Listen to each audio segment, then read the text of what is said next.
রাজধানীর কারওয়ান বাজারে হাসিনা মার্কেটে ভয়াবহ আগুন, ব্যাপক ক্ষয়ক্ষতি। ফায়ার সার্ভিসের 26টি ইউনিটের প্রায় 3 ঘন্টার চেষ্টায় নিয়ন্ত্রণে।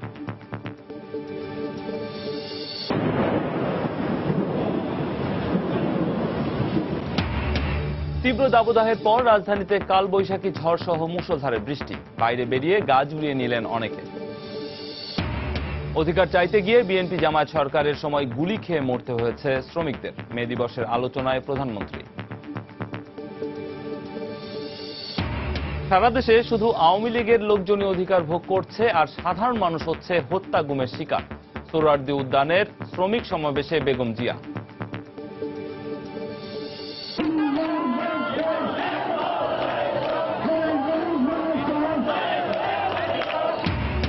মহান মে দিবসে দেশ জুড়ে বর্ণাঢ্য র্যালি ও সমাবেশ। মালিক শ্রমিক ব্যবধান কমিয়ে আনার আহ্বান। এখনো ন্যায্য অধিকার বঞ্চিত হাজার হাজার শ্রমিক। এবং বর্ষায় বড় ধরনের চ্যালেঞ্জের মুখে পড়বে পদ্মা সেতু প্রকল্পের কাজ। তীব্র স্রোতে কঠিন হবে মাওয়া প্রান্তের পাইলিং, চলবে জাজিরা প্রান্তে।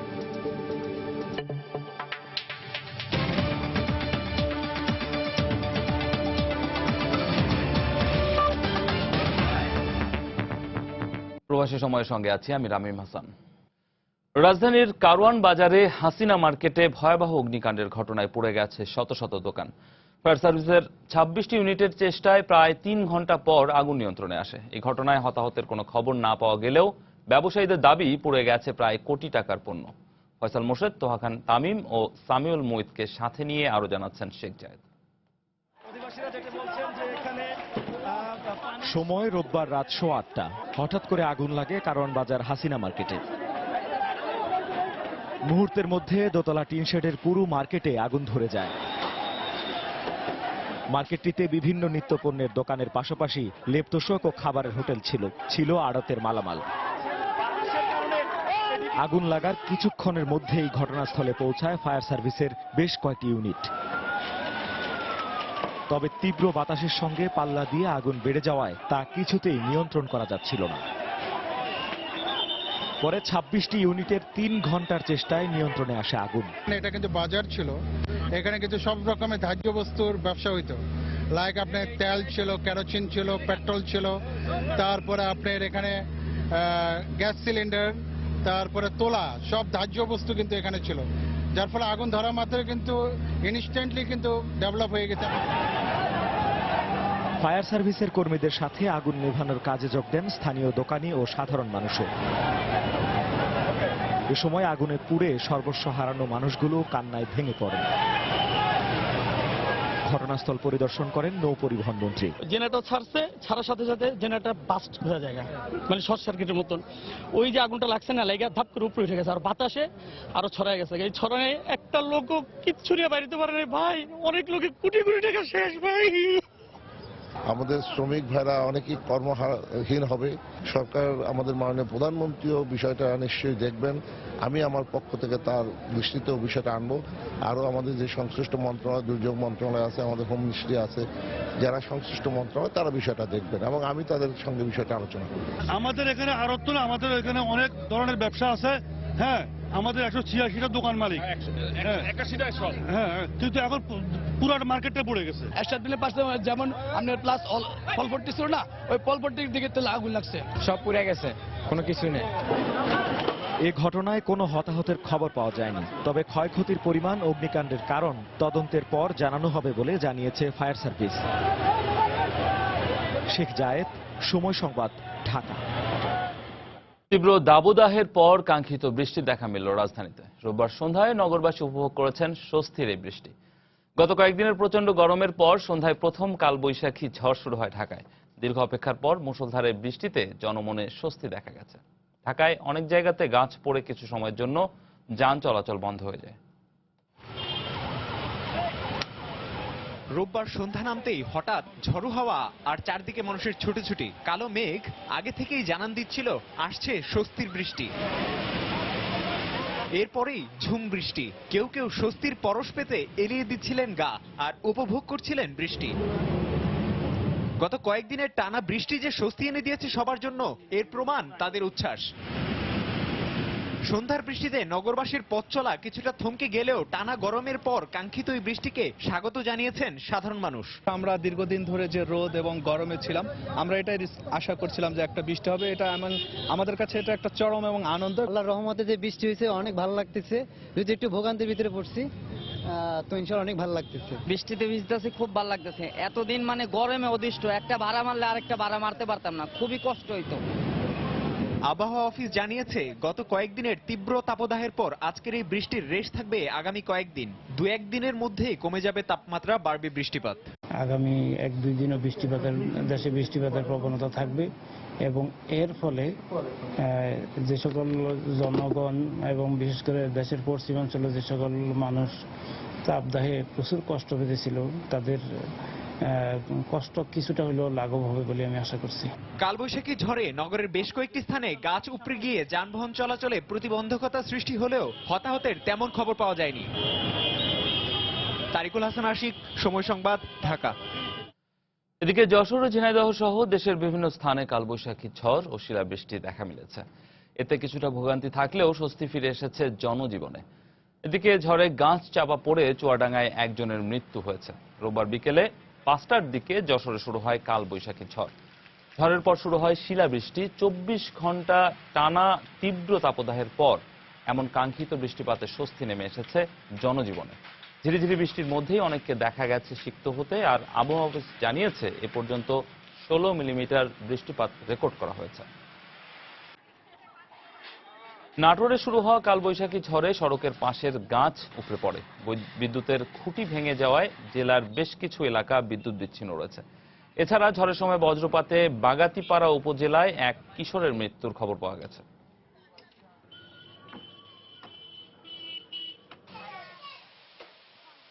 তীব্র দাবদাহের পর অবশেষে কাঙ্ক্ষিত বৃষ্টির দেখা মিলেছে চুয়াডাঙ্গাতেও। রোববার সন্ধ্যা 6টার দিকে শুরু হয় মুষলধারে শিলাবৃষ্টি। 1 ঘন্টারও বেশি সময় ধরে চলা এই বৃষ্টিতে স্বস্তি নেমে আসে জনজীবনে। এ সময় গাছ চাপায় একজন মারা যায়।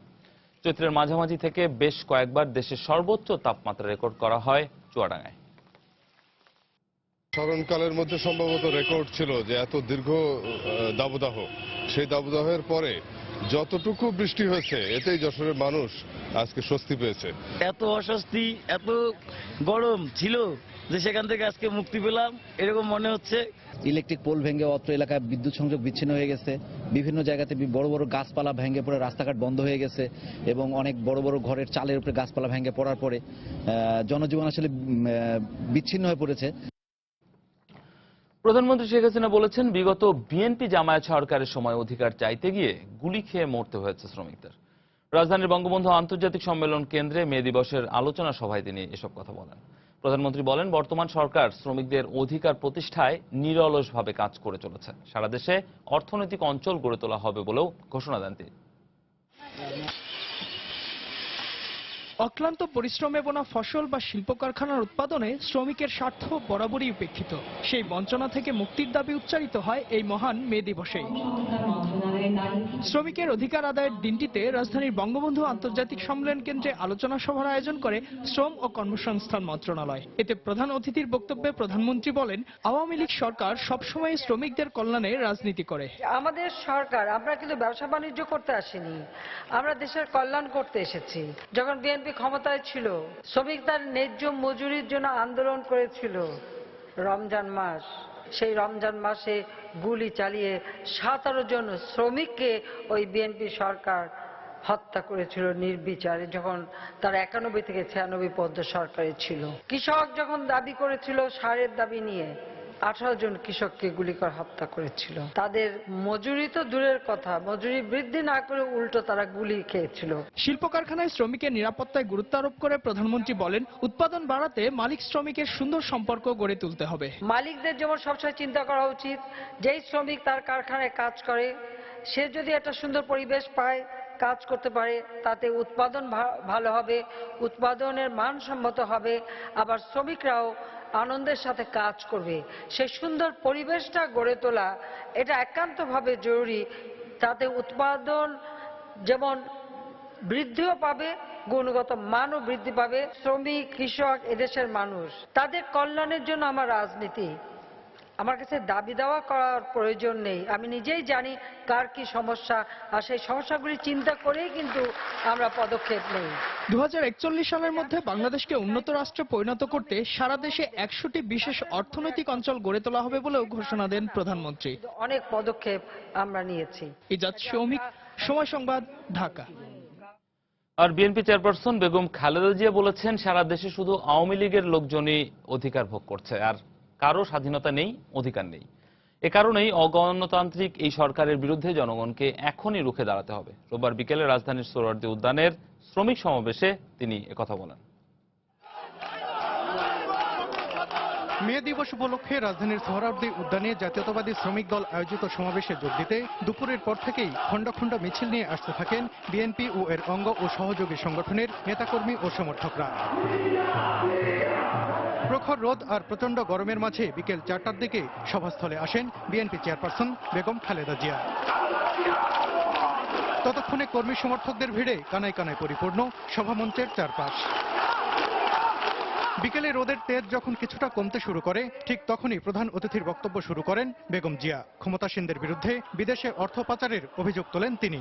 এই যে আজকে সর্বশিষ্ট প্রধানমন্ত্রী হাসিনা তার ছেলে টাকা নিয়েছে, আপনি যদি সত্যি সত্যি দেশের মানুষের প্রধানমন্ত্রী হয়ে থাকেন, তাহলে কিন্তু এই যে $300 মিলিয়ন বা 2500 কোটি টাকা অপরাধে আপনার ছেলের জয়কেও তাহলে ভেতরে নেওয়া দরকার।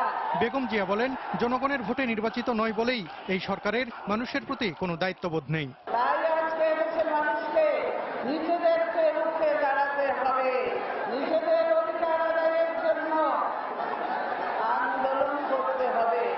জনপ্রিয়তা যাচাই করতে নির্দলীয় সরকারের অধীনে নির্বাচন দেওয়ার আহ্বানও জানান বিএনপি চেয়ারপারসন। আপনি ক্ষমতা থেকে সরে নিরপেক্ষ সরকারের কাছে ক্ষমতা দিয়ে নির্বাচন করুন। দেখুন যে বিএনপি আছে কিনা, জনগণ তাদের পক্ষে আছে সেটা যাচাই করুন। মে দিবসের এই সমাবেশ থেকে দেশ গঠনে অতীত আন্দোলন সংগ্রামে শ্রমিকদের অবদানের কথা স্মরণ করলেন বিএনপি চেয়ারপারসন বেগম খালেদা জিয়া। পাশাপাশি বর্তমানে চলমান আন্দোলনেও শ্রমিকদের পাশে চাইলেন তিনি।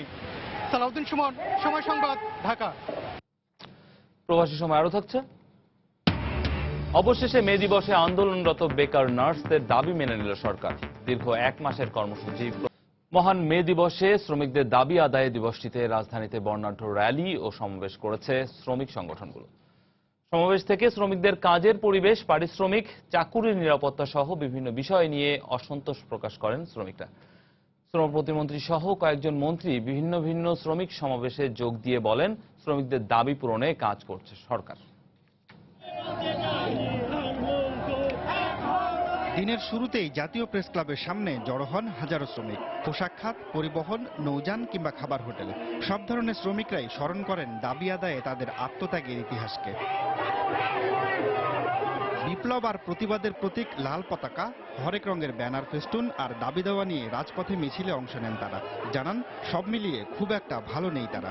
একটা মালিক একটা কারখানা থেকে গ্রুপ অফ ইন্ডাস্ট্রির মালিক হয়েছে, কিন্তু শ্রমিকের সাথে মালিকের ব্যবধান দিন আর রাতের তফাৎ। শ্রমিক আমরা আমাদের কোনো মূল্যায়ন করে না গার্মেন্টসের মালিকরা, অথচ আমাদের শ্রম দিয়ে মালিকরা টাকা এত বড় লোক হয়। যথাযথ সম্মান ও শ্রমের মূল্য যেন নিশ্চিত করা হয়, সেই দাবিও ছিল শ্রমিকদের কণ্ঠে। মাতৃকালীন ছুটি 4 মাস দেওয়া হয়, আমরা মাতৃকালীন ছুটি 6 মাস চাই। 8 ঘন্টা কর্মদিবস বাস্তবায়ন, চালকের জন্য জীবন বিমা এবং নিয়োগপত্র, পরিচয়পত্র দিতে হবে। কোথায় কোথায় চালক ছাঁটাই, এটা চলবে না। মালিক আমাদের উপর নির্যাতন করে, এটা চলবে না।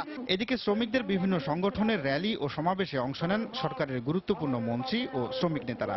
তারা জানান, শ্রমিকদের অধিকার আদায়ে কাজ করছে সরকার। শ্রম মন্ত্রণালয়ের পক্ষ থেকে ত্রিপক্ষীয় আমরা প্রশিক্ষণের ব্যবস্থা করেছি। রপ্তানি মূল্যে 0.03% টাকা ব্যাংকে কেটে রেখে শ্রমিক কল্যাণ ফাউন্ডেশনে জমা দেওয়া হবে। আমরা হিসাব করে দেখেছি প্রতি বছর প্রায় 60 থেকে 70 কোটি টাকা এই ফান্ডে আসবে। আমাদের সরকার শ্রমিকের অধিকার রক্ষায় প্রতিশ্রুতিবদ্ধ, কিন্তু মালিকেরা শ্রমিকদেরকে বঞ্চিত রাখার জন্য তাদের সর্বাত্মক প্রচেষ্টা চালিয়ে যাচ্ছেন। শ্রমিকরা জানিয়েছেন যুগ যুগ ধরে তাদের প্রতি যে বৈষম্য তার অবসান ঘটিয়ে নতুন যুগের সূচনা করতে চান তারা। তাদের মাতৃত্বকালীন তাফসির বাবু, সময় সংবাদ, ঢাকা। এখনো ন্যায্য মজুরি, কাজের সময়সীমা, নির্দিষ্ট ছুটি ও নিরাপত্তা সংক্রান্ত অনেক অধিকারের ব্যাপারে অবগত নন শ্রমজীবীরা। এতে অনেক ক্ষেত্রেই শ্রমিকরা বঞ্চিত হচ্ছেন ন্যায্য অধিকার থেকে, আর তাই সচেতনতাকেই প্রাধান্য দিচ্ছেন সংশ্লিষ্টরা। তাইকুল হাসান আশিকের রিপোর্ট। কাজ চলছে কাজের মতো, অন্যদিকে কেউ কেউ বসে আছেন কাজের অপেক্ষায়, না হলে জুটবে না খাবার। আরেক দল ছুটছেন নিজ নিজ কর্মস্থলের উদ্দেশ্যে। কিন্তু এসব শ্রমজীবী মানুষেরা কি জানেন শ্রম আইন বা সেখানে তাদের দেওয়ার সুযোগ সুবিধাগুলো সম্পর্কে? অধিকার আছে আপনার, কিছু বিষয় আছে, এগুলা কি আপনি জানেন? না, এত বিষয় জানি না। নিজের টাকাতে চিকিৎসা করি, মালিকের কন্ট্রাক্টরের কোনো টাকা টাকা দেয় না। কিছু দেওয়ার পর মানে আর খালাস, আর ওইটা নিয়ে কিছু বলে সপ্তাহে ছুটি, এইগুলো বাদে যে বাড়তি ছুটি ওটি আর পাই না। নানা ক্ষেত্রে অধিকাংশ শ্রমজীবী মানুষই জানেন না কর্মক্ষেত্রে তাদের অধিকার সম্পর্কে। আর অধিকার আদায়ে সর্বাগ্রে প্রয়োজন সচেতনতার। আর এই সচেতনতা তৈরিতে দরকার সরকারি এবং বেসরকারি বিভিন্ন উদ্যোগ। শ্রম অধিকারের ব্যাপারে সচেতন করতে বেসরকারি বিভিন্ন সংগঠন নানা উদ্যোগ নিলেও এক্ষেত্রে রয়েছে নানা সীমাবদ্ধতা। ভয়ভীতির পরিবেশ একটা, আর আরেকটা হচ্ছে যে ওরকম কোনো উদ্যোগও কিন্তু দেখা যাচ্ছে না। অনেক বেসরকারি সংস্থা আইনি সচেতনতা প্রকল্পগুলো আছে, যেটার মাধ্যমে তারা শ্রমিকের কাছে যাচ্ছেন তাদের অধিকার সম্পর্কে জানানোর জন্য। কোনো মামলা নিষ্পত্তি না হওয়া, মামলা নিষ্পত্তি হতে হতে আরো দুস্থ অবস্থায় পড়ে যাওয়া, এইসব ব্যাপারগুলো। তো সেখানে শ্রম আদালতের উপর একটা বিশেষ নজরদারি হয়তো হতে পারে। অবশ্য বিভিন্ন উদ্যোগের কথা জানালেন শ্রম কর্মসংস্থান প্রতিমন্ত্রী। সাপ্তাহিক হিসেবে অনেক ফ্যাক্টরি থেকে একদম সাধারণ 20 জন 30 জন শ্রমিক, তাদেরকে আমরা একটা প্রশিক্ষণ দিই এই শ্রমিকদের রাইটসের সম্পর্কে। আমাদের বিভিন্ন পদক্ষেপ নেওয়ার ফলে শ্রমিক নেতৃবৃন্দের মধ্যে অনেক সচেতনতার সৃষ্টি হয়েছে। শ্রমিকদের বিচার সংক্রান্ত আইন কিছু অ্যামেন্ডমেন্ট করে সেটাকে আরেকটু যুগোপযোগী করা যায় কিনা, যাতে ন্যায় বিচার পেতে সহজ হয়। শ্রমিকদেরকেই সচেতন হতে হবে তাদের অধিকার সম্পর্কে। লেবার ফোর্স সার্ভে 2010 এবং আন্তর্জাতিক শ্রমিক সংস্থার জরিপ ও সংজ্ঞা অনুযায়ী বাংলাদেশে শ্রমজীবী মানুষের সংখ্যা 5 কোটিরও বেশি। তারিকুল হাসান আশিক, সময় সংবাদ, ঢাকা। বর্ষায় বড় ধরনের চ্যালেঞ্জের মুখে পড়তে যাচ্ছে পদ্মা সেতু প্রকল্পের কাজ। তীব্র স্রোতের কারণে এ সময় পদ্মার মাওয়া প্রান্তে কাজ করা কঠিন হবে। তাই গত বছরের অভিজ্ঞতাকে বিবেচনায় নিয়ে জাজিরা প্রান্তে নতুন করে তৈরি করা চ্যানেলে চলবে পাইলিং এর কাজ। শিগগিরই বিশ্বের সর্বোচ্চ শক্তি সম্পন্ন নতুন একটি হ্যামার যোগ হলে কাজের গতি আসার আশাবাদ সংশ্লিষ্টদের। পদ্মা সেতু নিয়ে এহসান জুয়েলের রিপোর্ট, ছবি তুলেছেন সাইফুল ইসলাম। গত বছরের ডিসেম্বরে মূল সেতুর কাজ শুরু হয় মাওয়া প্রান্তে। তবে বর্ষার সময় যতই ঘনিয়ে আসছে নদীতে বাড়ছে স্রোত। পদ্মার প্রবল এই স্রোতকে বিবেচনা রেখে তাই পরিবর্তন করতে হচ্ছে কর্মপরিকল্পনায়। প্রতিটি পিলারের জন্য নদীর তলদেশে বসাতে হবে 6টি করে পাইল। মাওয়া প্রান্তের 7 ও 6 নম্বর ব্লকে 3টি করে পাইলের অর্ধেকেরও বেশি প্রবেশ করানো হয়েছে। বাকি 3টি পাইলের কাজ এই বর্ষার আগে করা কঠিন বলে এবার জাজিরা প্রান্তে শুরু হয়েছে কাজ। জাজিরার 39 নম্বর ব্লক দিয়ে পাইলিং এর কাজ শুরু হবে। এর মধ্যে 37 ও 38 নম্বর ব্লককেও কাজের জন্য প্রস্তুত করে তোলা হচ্ছে। চলছে আরো বেশ কয়েকটি টেস্ট পাইলের কাজ। এখানে আরেকটা কারখানা হচ্ছে ট্রাসের জন্য, সেই ট্রাসের ফেব্রিকেশন কারখানায় পুরো ট্রাসটা করা হবে, করে আমরা লোড দিয়ে এটাও আমরা দেখবো যে আমাদের কি হচ্ছে। এটা একটা ট্রায়াল ফেব্রিকেশন এখানে হবে, এটা পার্শিয়াল কাজ এখন চায়নাতে হচ্ছে। এছাড়া নদীর তলদেশের অবস্থা বিবেচনা করে মূল পিলার বসানোর জন্য এক একটি পাইলের চূড়ান্ত গভীরতা কত হবে সেটি এখনো নির্ধারণ করা যায়নি। তবে কাজের গতি বাড়বে নতুন হ্যামার আসার পর। নির্ধারিত সময় কাজ করতে গেলে আমাদের কন্টিনজেন্সি প্ল্যানে আমরা দেখলাম যে না, আমরা এখানে আমাদের একটু মনে হচ্ছে ক্রিটিক্যাল আইটেম। এই ক্রিটিক্যাল আইটেমটাকে অ্যাড্রেস করার জন্য আমরা হ্যামারের সংখ্যা বাড়াচ্ছি। ছোট হ্যামার এবং বড় হ্যামার দুটোই বাড়ানো হচ্ছে, ফ্লোটিং ক্রেন বাড়ানো হচ্ছে। 2018 সালের ডিসেম্বরে পদ্মা সেতুর উদ্বোধনের কথা। সেই অনুযায়ী আগামী বছরের মধ্যে পাইল ড্রাইভিং এর সব কাজ শেষ করার নির্দেশনা দেওয়া হয়েছে চায়না মেজর ব্রিজ কোম্পানিকে। খুব আগ্রহ নিয়ে পদ্মা সেতুর খোঁজ যারা নিয়মিত রাখেন তাদের অনেকেরই প্রশ্ন, কবে শেষ হবে সেতুর কাজ। সংশ্লিষ্টরা বলছেন লক্ষ্যের সঙ্গে পাল্লা দিয়েই এগুচ্ছে কাজ। কোনো কোনো ক্ষেত্রে প্রত্যাশার চেয়ে কাজ যেমন বেশি হয়েছে, তেমনি কাজ করতে করতেই নতুন নতুন সমস্যার মুখোমুখি হতে হচ্ছে। আর এসব ক্ষেত্রে দেশি বিদেশি বিশেষজ্ঞদের পরামর্শে সমস্যার সমাধান করে এগিয়ে চলছে স্বপ্নের পদ্মা সেতু। এহসান জুয়েল, সময় সংবাদ, শরীয়তপুর। দেশে সরকার পরিবর্তন প্রয়োজন, তবে সেটা বিএনপি নয়, জাতীয় পার্টি। কথাটি বলেছেন জাতীয় পার্টির চেয়ারম্যান হুসেইন মোহাম্মদ এরশাদ। রোববার রাজধানীর কাকরাইলে জাতীয় পার্টির কেন্দ্রীয় কার্যালয়ের সামনে মে দিবসের সমাবেশে তিনি একথা বলেন। সমাবেশে বিরোধী দলীয় নেতা ও জাতীয় পার্টির senior co chairman Begum Rowshan এরশাদও বক্তব্য রাখেন। সব দলকে আহ্বান করবো, আমরা আসেন একসঙ্গে বসি, আলাপ করি, এই বালা মুসিবত থেকে আমরা কি করে রক্ষা করতে পারি। বর্তমান দেশের অবস্থা ভালো নয়, একমাত্র জাতীয় পার্টি হয়তো এই অবস্থা থেকে দেশকে রক্ষা করতে পারে। জনগণের সাথে কথা বলবে, তারা পরিবর্তন চায়, বিএনপি নয়, আর একটি দল, সেই দলটি জাতীয় পার্টি। আমাদের এখানে গার্মেন্টস সেক্টর যারা আছে তাদের মূল্যায়ন তাদের করতে হবে। শ্রমিকরা যারা কাজ করছে গার্মেন্টসের বিভিন্ন মিলে তাদেরকে 18,000 করে বেতন দিতে হবে। তারা আমাদের দেশের অর্থনৈতিক চাকা সচল রাখে।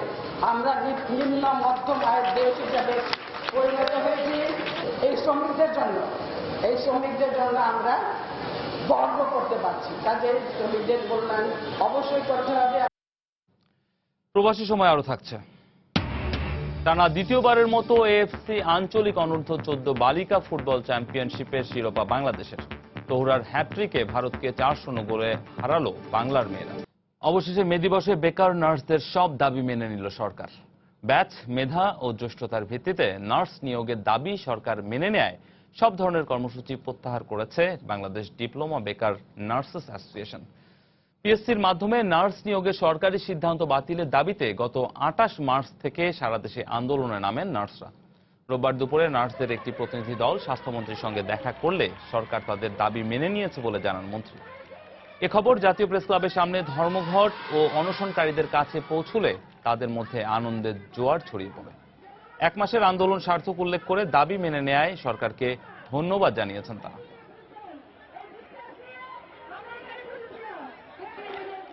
সকল কিছু পরিত্যাগ করে আমরা আন্দোলন করেছি, আমাদের আজকে দাবি বাস্তবায়ন হয়েছে। আমরা এত খুশি যে আমরা ভাষায় প্রকাশ করতে পারছি না। প্রায় 1 মাস ধরে আমরা এই যে কষ্ট করছি, খোলা আকাশের নিচে গাছের তলে ঘুমিয়েছি, খেয়ে না খেয়ে অনাহারে দিন কাটিয়েছি, কিন্তু সব কষ্টগুলোকে আজকে আমরা ভুলে গিয়েছি। মাননীয় প্রধানমন্ত্রী জননেত্রী শেখ হাসিনা এবং মাননীয় স্বাস্থ্যমন্ত্রী মহোদয় আমাদের দাবিগুলো মেনে নিয়েছেন এবং সেটা বিনা শর্তে। এজন্য আমরা তাদেরকে ধন্যবাদ জানাই।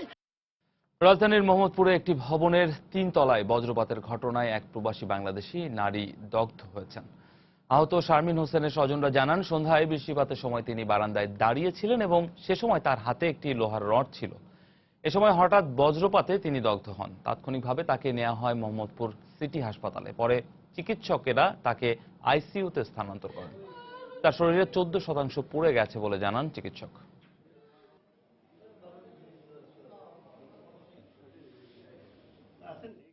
জঙ্গলে আগুন লাগতেই পারে। বিশ্বের বহু দেশেই এ ধরনের ঘটনা আগেও ঘটেছে বলে মন্তব্য করেছেন বন ও পরিবেশ মন্ত্রী আনোয়ার হোসেন মঞ্জু। রোববার সুন্দরবনে অগ্নিকাণ্ডের ঘটনাস্থল পরিদর্শন করে তিনি একথা জানান। এদিকে সুন্দরবনের আগুনের ঘটনায় জিজ্ঞাসাবাদের জন্য 4 জনকে আটক করেছে গোয়েন্দা বিভাগ। পুলিশ জানায়, রোববার ভোরে শরণখোলার বিভিন্ন এলাকায় অভিযান চালিয়ে এই 4 জনকে আটক করা হয়। পরে জিজ্ঞাসাবাদের জন্য তাদের গোয়েন্দা পুলিশের কার্যালয়ে নিয়ে যাওয়া হয়েছে। এদিকে বারবার আগুন লাগার ঘটনায় বনের পূর্ব বিভাগ জুড়ে বিশেষ সতর্কতা জারি করা হয়েছে। বন্ধ রয়েছে সব ধরনের পাস পারমিট। এতে অনিশ্চয়তার মুখে পড়েছে বনের উপর নির্ভরশীল কয়েক লাখ মানুষ। এ ঘটনায় 6 জনকে অভিযুক্ত করে মামলা করেছে বন বিভাগ। গত 27 এপ্রিল লাগা আগুন 3 দিন পর গতকাল দুপুরে নিয়ন্ত্রণে আসে। এই নিয়ে গত 1 মাসে 4 বার অগ্নিকাণ্ডের ঘটনা ঘটল সুন্দরবনে। সকলেই বলেছেন কোটি সংখ্যক, তার মানে আপনারা চেনেন তাদেরকে। এখন যদি তাদেরকে আপনারা আইন শৃঙ্খলা রক্ষাকারী লোকের কাছে হাত তাদের হস্তান্তর না করেন, তাহলে পরে যেহেতু আমি দক্ষিণাঞ্চলের লোক, যদি আমি দক্ষিণাঞ্চলের লোক না আসতাম তাহলে আসতাম কি দরকার? ও জঙ্গলে আগুন লাগে, অস্ট্রেলিয়া আগুন লাগে, ইন্দোনেশিয়া আগুন লাগে, আমেরিকা আগুন লাগে, এখানেও লাগছে। এটা এমন কোনো ঘটনা ঘটে নাই যেটা পৃথিবীতে আর কোথায় ঘটে নাই। 4 জনকে জিজ্ঞাসাবাদের জন্য নিয়ে এসেছি থানায় এবং তাদেরকে জিজ্ঞাসাবাদ করা হচ্ছে। যদি এই ঘটনা সংক্রান্ত যদি তাদের কাছ থেকে কোনো গুরুত্বপূর্ণ তথ্য পাই এবং তদন্তের মাধ্যমে যদি আমরা তথ্য উদ্ঘাটন করতে পারি, তাহলে তাদের 4 জনকে আইনের কাছে সুপর্দ করা হবে। এবার প্রবাসের খবর। মুক্তিযুদ্ধের মূল্যবোধকে অম্লান রাখতে প্রবাসীদের প্রতি আহ্বান জানিয়েছেন শিল্পমন্ত্রী আমির হোসেন আমু। শনিবার নিউ ইয়র্কে বাংলাদেশ কনসুলেটে বাঙালির ঐতিহ্য বৈশাখ ও বাংলা সন উৎসব আয়োজনে এই আহ্বান জানান তিনি। শিল্পমন্ত্রীর পাশাপাশি জাতিসংঘে কর্মরত বাংলাদেশি কর্মকর্তা ও কূটনীতিক সহ কমিউনিটির বিভিন্ন পর্যায়ের নেতৃবৃন্দ এই উৎসবে অংশ নেন। অনুষ্ঠানে বাঙালি সংস্কৃতির ঐতিহ্য তুলে ধরে দেশাত্মবোধক গান পরিবেশন করেন জনপ্রিয় রবীন্দ্রসঙ্গীত শিল্পী কাদেরী কিবরিয়া। অনুষ্ঠান শেষে নিজস্ব সংস্কৃতি বিকাশে সবাইকে উদ্যোগী হওয়ার আহ্বান জানান শিল্পমন্ত্রী।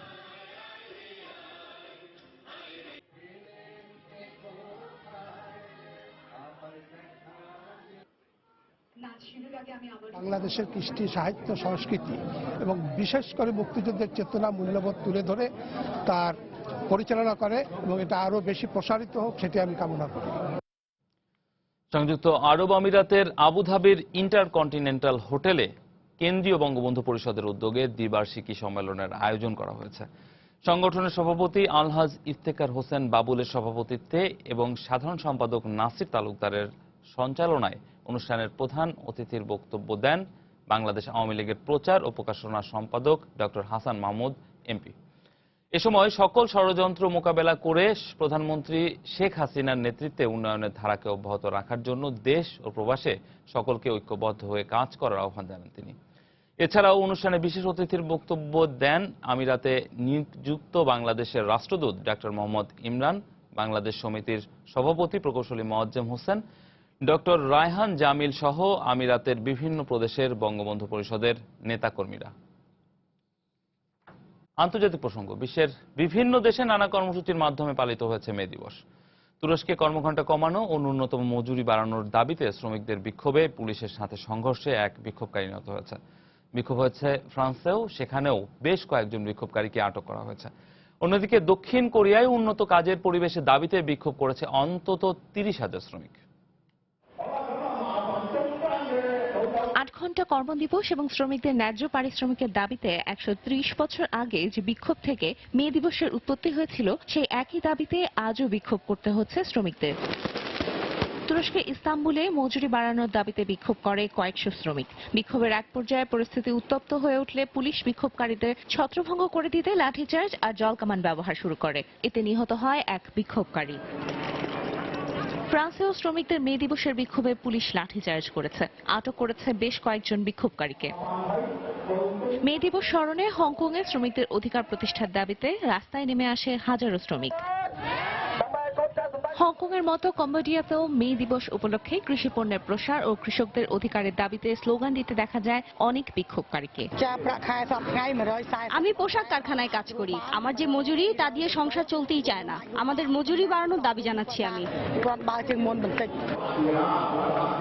দক্ষিণ কোরিয়ার রাস্তায় তীব্র তাপ উপেক্ষা করে অন্তত 30,000 মানুষ জড়ো হয় মহান মে দিবস উপলক্ষে। উন্নত কাজের পরিবেশ সহ নিজেদের নানা অধিকারের দাবিতে তারা এই কর্মসূচির আয়োজন করে। এদিকে দিবসটি স্মরণে মে দিবসের আগের দিন শনিবার জার্মানিতে আয়োজিত বামপন্থীদের বিক্ষোভ সমাবেশে পুলিশের সঙ্গে সংঘর্ষের ঘটনা ঘটে। প্রত্যক্ষদর্শীরা জানায় 2000 বিক্ষোভকারীর মধ্যে অন্তত 800 বিক্ষোভকারী পুলিশের ওপর হামলা চালায়।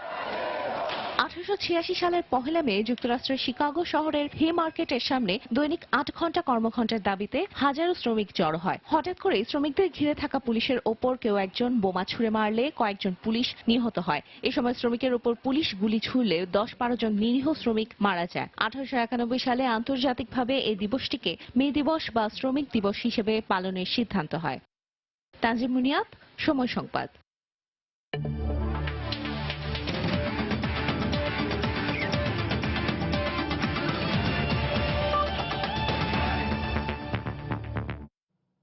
দ্বিতীয়বারের মতো এএফসি আঞ্চলিক অনূর্ধ্ব 14 বালিকা ফুটবল চ্যাম্পিয়নশিপের শিরোপা জিতল বাংলাদেশ। তোহরার হ্যাট্রিকে ভারতকে 4-0 গোলে হারিয়ে শিরোপা ধরে রাখল বাংলার কিশোরীরা।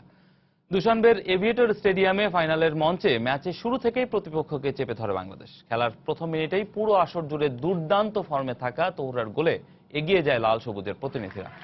ম্যাচের 30 মিনিটে অনুচিং এর গোলে ব্যবধান 2-0 করে বাংলাদেশ। 2 গোলের লিড নিয়ে দ্বিতীয়ার্ধ শুরু করা বাংলাদেশ ব্যবধান 3-0 করে খেলার 51 মিনিটে।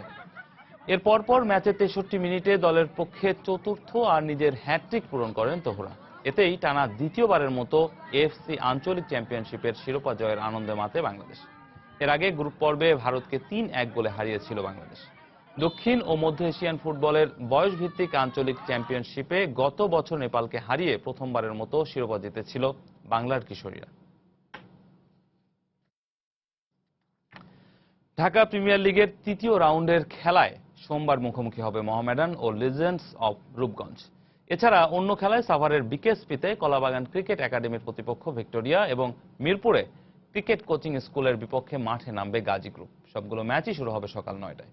বৈশাখে তপ্ত রোদ উপেক্ষা করেও বিসিবির একাডেমি মাঠে ঘাম ঝরিয়েছে মোহামেডান, গাজী গ্রুপ ক্রিকেটার সহ ক্লাবগুলো।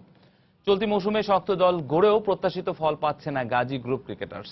এক ম্যাচে জয় ও এক ম্যাচে হারের মুখ দেখা সালাউদ্দিন শিষ্যরা চাইবে তুলনামূলক দুর্বল ক্রিকেট কোচিং স্কুলের বিপক্ষে জয় পেতে। অন্যদিকে তৃতীয় রাউন্ডের শেষ দিনে বড় ম্যাচে লড়বে মোহামেডান ও লিজেন্ডস অব রূপগঞ্জ। দেশের বড় নাম মোহামেডানের সামনে শক্তিশালী রূপগঞ্জ। সবশেষ ম্যাচে হারা মোহামেডানের লক্ষ্য ঘুরে দাঁড়ানো, তবে প্রতিপক্ষ রূপগঞ্জ হওয়ায় কাজটা সহজ হবে মুশফিকের দলের। অন্যদিকে সাভারের বিকেএসপিতে আসরে প্রথম জয়ের খোঁজে থাকা কলাবাগান ক্রিকেট একাডেমি লড়বে ভিক্টোরিয়া স্পোর্টিং ক্লাবের বিপক্ষে। এ পর্যায়ে শীর্ষ সংবাদগুলো জানিয়ে দিচ্ছে আরেকবার।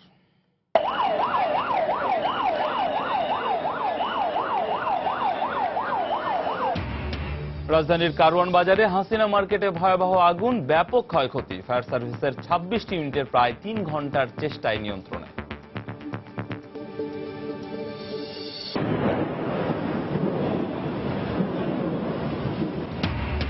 তীব্র দাবদাহের পর রাজধানীতে কালবৈশাখী ঝড় সহ মুষলধারে বৃষ্টি, বাইরে বেরিয়ে গা জুড়িয়ে নিলেন অনেকে।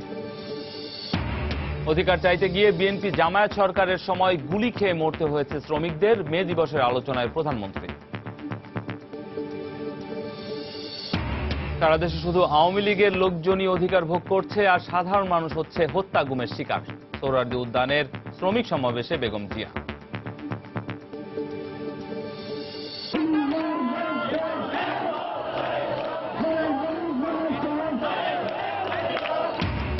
মহান মে দিবসে দেশ জুড়ে বর্ণাঢ্য র্যালি ও সমাবেশ।